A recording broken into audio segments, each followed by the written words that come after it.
Two women. One spent 24 years as a nurse in intensive care and operating theatres, the other, an accredited mental health social worker supporting people through trauma. Like us, many of you have lived inside the systems and have your own lived and living experiences. Our differences are what creates unity, and the conversations that heal happen between peers. That is what Between Peers is all about. Okay, so today we're going to look at a Nursing Australia Reddit post, and it was just posted 6 days ago, so it's really current. Agency nursing in Australia. Is the flexibility actually worth it, or does the uncertainty do your head in? Discussion. I've been thinking about switching from my permanent hospital gig to agency nursing. The idea of picking up my own shifts and taking time off when I want sounds amazing, but I'm genuinely worried about not knowing if I'll have work next week. I've been looking at agencies like Healthcare Australia that have shifts everywhere, but I'm still on the fence. For nurses who've made the jump, do you actually feel in control of your schedule, or does the uncertainty just swap one type of stress for another?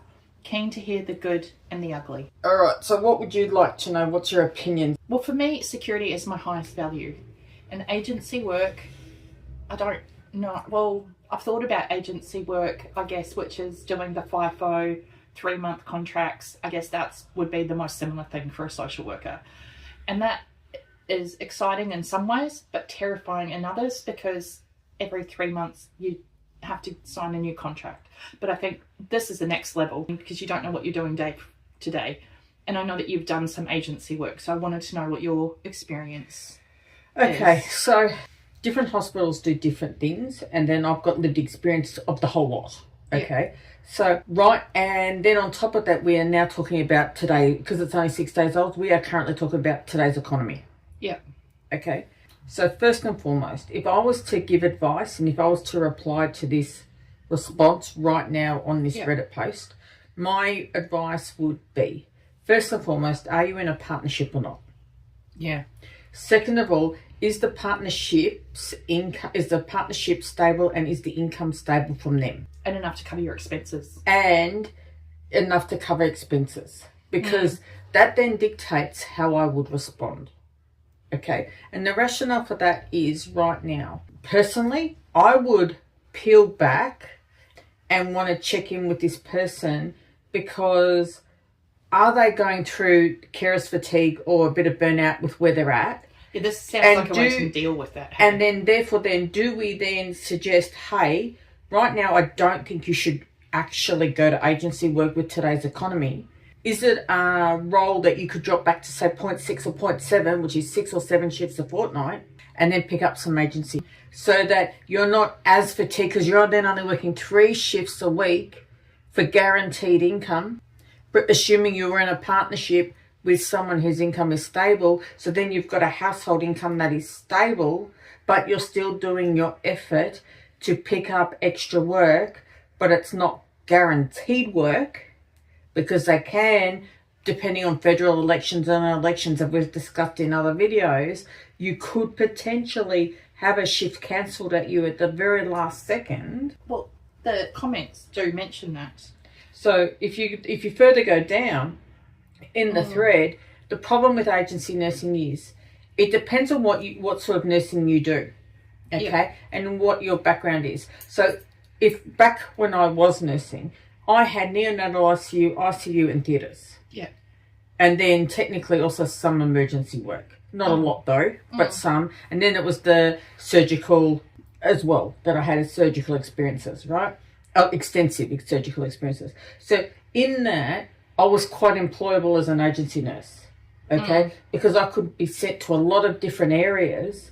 So if there was no ICU shifts, I could pick up a surgical shift. Yeah. Okay, so I had the capacity to be more flexible because I had more skill set, a broader skill set. So I'm curious, which area of nursing do you think would be the most flexible? And I would guess, completely outside the profession, ER. Like an ER nurse would be the most flexible, or am I silly? No, I would disagree with you. I would say the someone who is got... Okay, so an ICU nurse, right? Because they're trained specific. Their assessment criteria is trained a particular way. Yeah. Okay. So an ER nurse is micro-focusing on certain aspects to problem solve short, and then it's literally that I've diagnosed you to this particular level, buff and turf you into this team. So here's a Band-Aid, move to the... We're moving you. So it's literally problem solve, quick, sharp, dump to orthopedics, dump to cardiology. Like, you're working... So not long-term... It's not long-term. You're literally acute, quickly diagnosing, and then moving them to the next area. Okay, so a different framework and different lens. Right. Yeah. Where, say, a surgical nurse has been trained on hard work, quick-paced wound dressings, IVs and fluids and running and fluid balance charts and input, output. They are very, very, very aware of quick speed and making decisions quickly. I thought that would be the same in ER, but okay, yep. No, yes and no. Yeah, okay. But the problem solver's already been problem solved. They're now dealing with the patient, okay? Fluid balance charts are not in ER. Like, none of that's in ER, okay? Oh, very rare. So that's that. An ICU nurse, for an example, is a generalised ICU nurse, which means you're dealing with all aspects of ICU, not just a specialty area. Care unit. Yeah, but it's not just we're not talking about like neuro-intensive care. We're not talking cardiac intensive care, because I've done both of those. Yeah. I've also done general intensive care, so I've done the three. Yeah. Okay, so neuro, cardiac, and a generalised ICU. And so your experience is different again, because a generalised, you're looking at the whole renal aspect of the patient, right? What does renal mean? Renal, we're talking about kidney, so it could be like someone having a kidney transplant and they're in ICU, okay? Cardiac ICU is usually, let's just talk about it from the fact of, say, a heart transplant, or having CABGs, which is the coronary artery bypass grafts, okay? So can I make a silly comment? No comment silly. My understanding of ICU is that your patients are mostly going to be asleep. Is that true? Because you sleep to recover, right? So yes and no, because don't forget, you've got drugs, usually midazolam and propofol, and usually a paralysing agent to help them sleep, but you've got to wake them up to get that tube out. You've got to see that they can breathe. And when they're waking up, you've got to assess them that they're awake enough that you can take that tube out. Okay. And you've got to pick and choose that it's safe enough to take that tube out of their mouth. Yeah, okay. Okay. But I just had assumed that they would, not necessarily on drugs, but just genuinely be asleep a lot for recovery, as opposed to a rehab unit where people are awake. For an example, some of the patients that I've cared for in neuro ICU, you're talking about, say, teenagers not wearing helmets. Oh, God. Right? And their skulls literally look like a cracked egg. Trigger warning. Right? And you need to turn around and put them in an induced coma to drop all their vitals down, literally drop their vitamins down to preserve function of life, so that the brain swelling can turn around and be over its peak. Because the brain swelling, where does it push? It pushes down on the brainstem. Yeah. Okay. All right. So you have to, in this world, turn around and put them in an induced coma, sometimes for a couple of weeks, for the swelling, and then you put a hole in their head and you're draining off fluid off their brain to monitor and observe the swelling and the pressure in their brain, to allow them the capacity, because you're literally minute by minute, hour by hour monitoring and dropping their core body temperature down very cold, right? So that you are preserving them, and then slowly and steadily, as you turn around and do certain things in time, you're observing them, that once they start stabilizing and the pressure in the head starts stabilizing, because the swelling is finally starting to go down, you can then start turning around and start increasing the body temperature up and weaning some of the drugs back to see how they're going. Okay. But that's what you do to preserve life. Right. Now, we're talking minute to minute, hour to hour changing stuff. Yeah. Okay. So it's very detailed. Very care. Detailed. Very. Like really looking at every little yes, they're tiny asleep, thing. But you're on the ball. You are literally. Okay. The only time it becomes slightly easier in an ICU environment is the hours just before they're being discharged to the ward. Yeah, okay. Because they're getting ready to go to the ward. Yeah. So they're ward ready. Yeah. So you're now dealing, usually then, They're stable. because they're stable. Well, you wouldn't send them to the ward otherwise. Yeah, exactly. So that the best time, or the easiest time from an ICU caring perspective is when you have one nurse to two patients and they're both about to go to the ward, because you never get that staff ratio. Oh, wow. Yeah, okay. Because remember, it's ward patients. Yeah, yeah. You're waiting for them to move the patients out, so they're ward patients. What's the ratio in ICU? 1 to 1. Oh, what? One nurse, one patient. Sometimes two nurses, one patient, because they're that sick. Really? I had just imagined the lowest a ratio would ever get was 1 to 4. No. Bless my ignorant cotton socks. Oh, no, it's 1 to 1, and you are full on. Okay. You are full on. And even the neonatal ICU, it's still 1 to 1. Really? The only time... That's expensive care then. So the only time it gets easier is when it goes from ICU, it goes to the step down. It's the step down unit. So what we tend to do in some hospitals, have the ICU unit, then we have a high dependency unit, which is where they don't need the breathing tube, but they're not ward ready. Okay. So in ICU, everyone would have a breathing tube? Absolutely. Okay. This is something I didn't understand. All right. Right. So ICU, we're talking it's 1 to 1 nursing ratio. Okay. And occasionally it's 2 nurses to 1. And okay. Are you in the room with the patient all of the time? Or Absolutely. do you go back to the... No, Yeah. you do not So leave the ignorant. bedside. If you want to step away from your patient, and someone else is relieving you to go to the toilet, Okay, this is interesting. right? You do not leave So the patient. I had imagined it was that there would be some patients in ICU like that, but I guess I thought most of them would be that next level down, not ward ready, but not So that's high dependency. high dependency. right? Okay, this is so interesting. So the high dependency is no breathing tube. They might sometimes have a breathing machine, but it's called a CPAP machine. Yeah. Okay. Okay. Yeah. I know what a CPAP. So it might be a CPAP machine, but they're still too sick to go to the ward because they still require that extra ratio. Yeah. But What in a ratio high, would that be? so that's 2 patients to 1 nurse.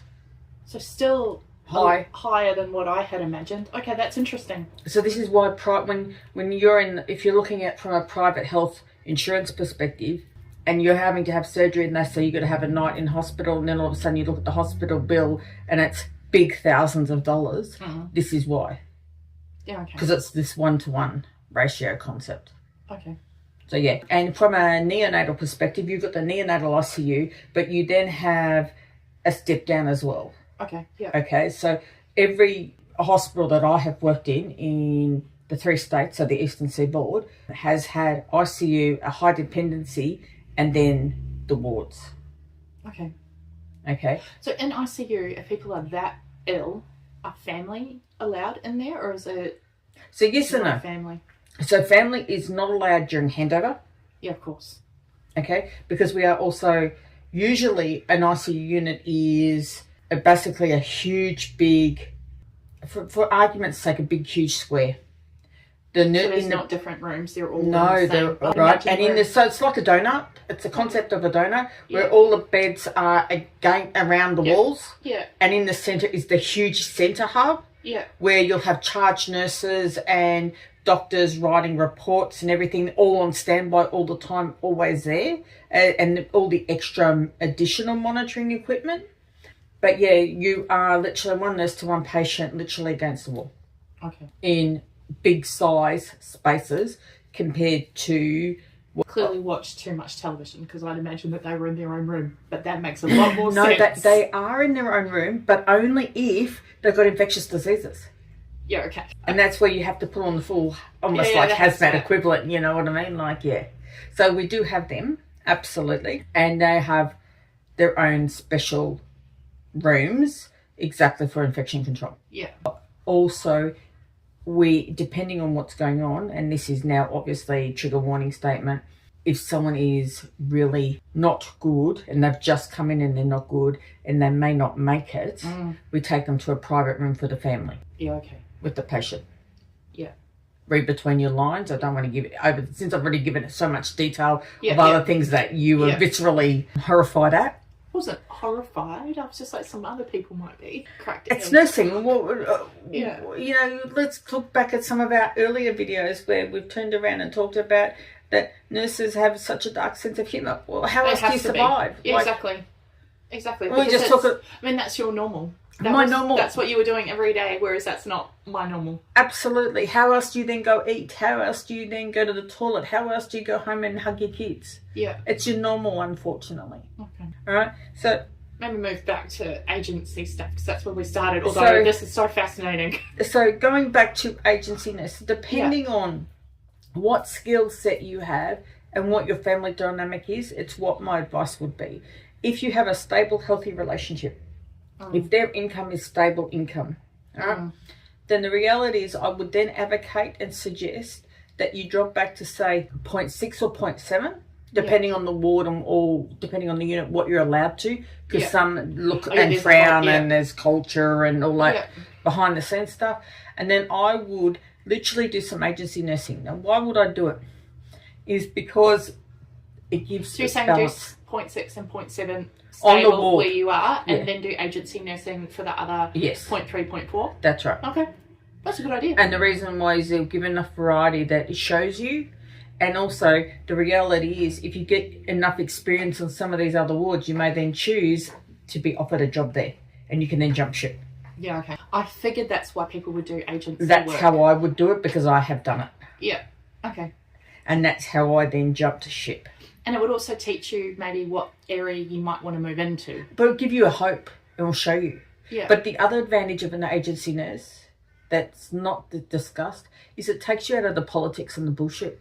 Yeah, well, that's what I was thinking. And because it takes you out of the politics and the bullshit, that in itself is a gift to your nervous system. I was wondering also as well, being an agency nurse, because you can be moved anywhere, I think an important part of nursing and many frontline jobs is having that muscle memory of where things are.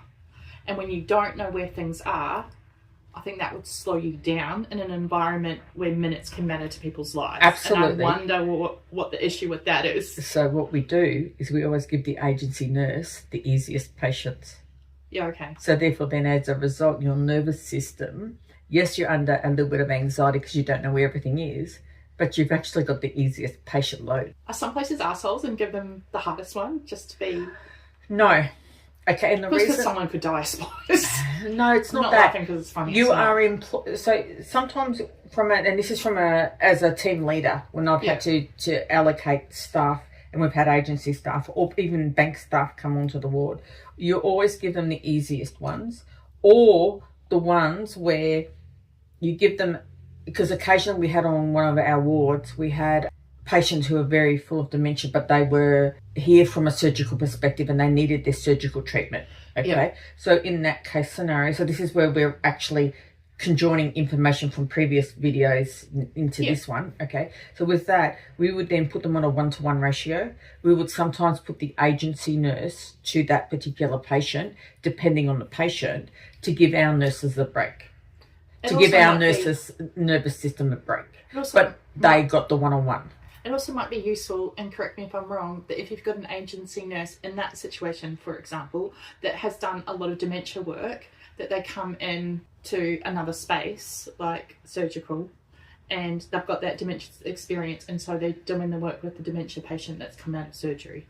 Potentially. Does that happen, or is that just me being a social worker thinking, that would be lovely? It's definitely social worker thinking, but they've got the time.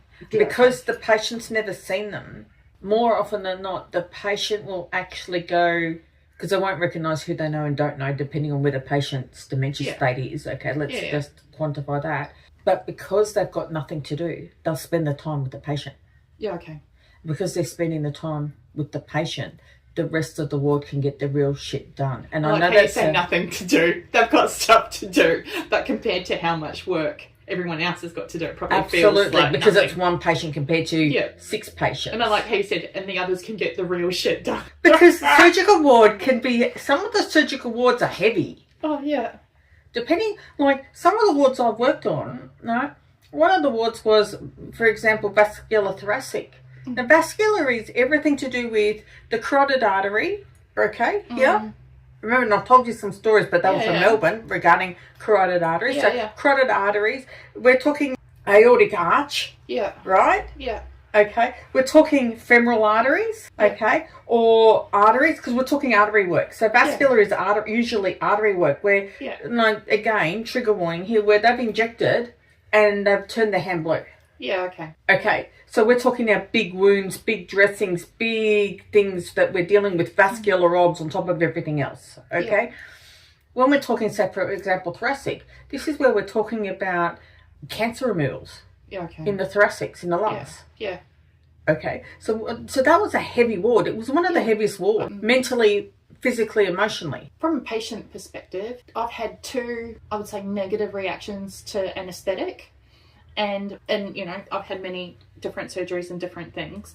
And that was when I actually woke up. I didn't know where I was screaming. I was like punching on. And it was just because I don't know what happened. I'm not that kind of person. But I imagine that probably happens a lot as well in post-surgery, I guess, depending on what the surgery was. So that's another problem in itself. And no, what that is a chemical sensitivity. Yeah, okay. And the people who have that particular reaction usually have a chemical sensitivity, and therefore then it's technically an adverse drug reaction. Yeah, that's the word I was trying to... So, I mean, I'm not punching, I'm just like woken up and I'm like, get away from me, and I'm terror, you know what I mean? And I don't know where I am, I can't see all of that sort of stuff. most people don't wake up that Oh, really? way. Okay. Okay, so from a theatre perspective, now you're talking to me as a theatre nurse, right, okay? Yeah.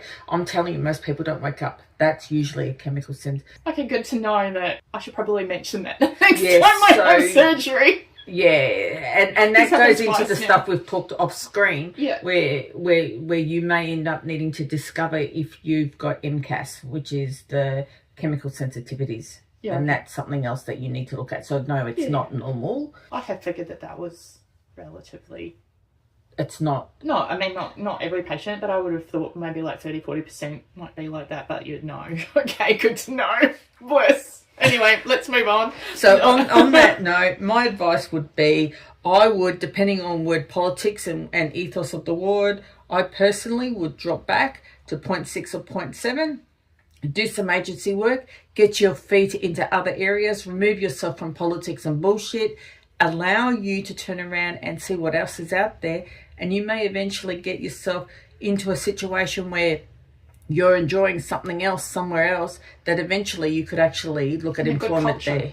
Yeah, you'll be able to see the other cultures and the other and you places. get to test drive other areas in other aspects and see if it's for you and if that's where you'd want to swap. But on that note, that's my opinion on agency nursing in Australia, and that the flexibility is worth it because the cost of caring, as you have told by and listened to from my stories today, has been very interesting. We'll see you in the next one.